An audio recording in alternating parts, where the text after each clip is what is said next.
और पार्टी का भी बहुत अच्छा मेरे साथ साहब के रास्ते से नहीं कहीं प्रयास ही नहीं किया। हमने सोच लिया था कि टिकट लेने पे बहुत तरह की बातें होती हैं, खिंचाव होता है। हाँ, बहुत तनाव है उसमें। जी, इसलिए एकदम हमने इंडिपेंडेंट के लिए मन बना लिया था बहुत दिन से। ये हमें पता चला कि आप राजद का भी टिकट नहीं लेना चाह रहे हैं, कहीं से भी नहीं, इंडिपेंडेंट लड़ना चाह रहे हैं जी। तो सपोर्ट हम लोग करें। जी जी बिल्कुल। कि निर्दलीय भी कैंडिडेट हमारे यहाँ से जीते हैं जी और जीत सकते हैं। जी बिल्कुल जीत सकते हैं, हम सब सहयोग करेंगे, जीत सकते हैं। क्यों नहीं क्योंकि जो लोग हमारे साथ चुनाव हारने के बावजूद भी 15 साल से लोग हमारा एक अपना साहब का मेरा नहीं साहब का जो लोग हैं वो है जो हम लोगों का साहब के साथ थे और वो आपके साथ भी हैं। जी, इतने दिनों से लोग दुख सुख में हर चीज में कंटिन्यू साथ रहे हैं तो हम कैसे छोड़ दें? नहीं, हमारे अपने हैं, हम कैसे छोड़ेंगे जी। और हमारे आप अपने हो, हम भी नहीं छोड़ेंगे आपको।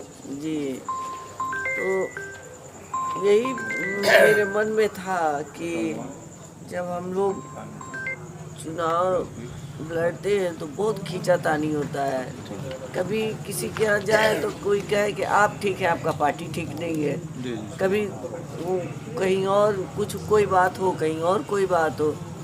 और पार्टी का भी बहुत अच्छा मेरे साथ साहब के जाने के बाद से नहीं था। नहीं, सहानुभूति नहीं है पार्टी।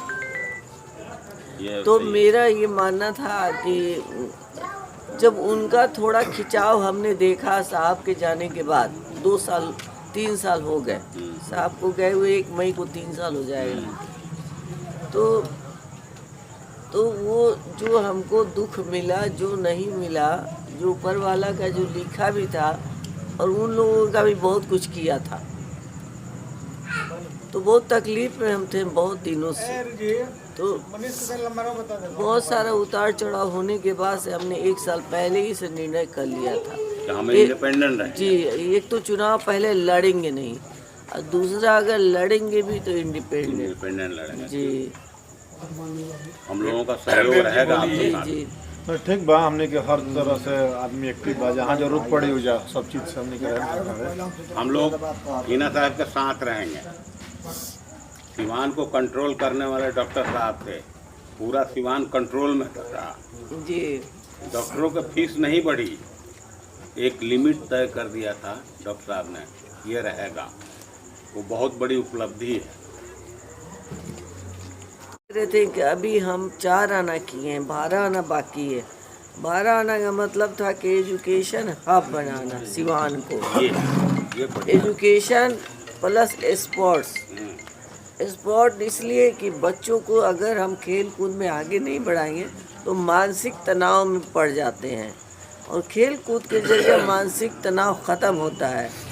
ये बीमारी अब आ गई है बच्चों में, मोबाइल खेल कूद से बहक गए हैं और ये मोबाइल वाली बीमारी में पड़ गए हैं। बिल्कुल सही आप सोच रहे हैं जी। जो साहब की सोच थी कि एजुकेशन हब सिवान बने, जी, स्पोर्ट्स का हब बने, ये होना चाहिए जी। और हम लोग आपको उस जगह पे पहुंचाएंगे जी। आप प्रयास करके जितना होगा एकदम हमारी कोशिश यही रहेगी। बहुत सारी बातें ऊंच नीच आई और गई लेकिन मेरे मन में था विश्वास कि मैं जब घर से निकली हूँ तो कुछ करना चाहिए मुझे। तो कंटिन्यू मैं दुख सुख में लोगों के शरीक होती रही। ये नहीं कि मुझे कल इलेक्शन लड़ना है या इसीलिए हम घर से निकलते थे। मेरा था कि कंटिन्यू अपने लोगों को समेट कर रखना है और इसीलिए हमने ना ये नहीं देखा कि कौन गरीब है कौन अमीर है कौन छोटा है कौन बड़ा है, कोई हमको इससे कोई फर्क नहीं था। सब अपने हैं, सब अपने हैं, सब अपने जी।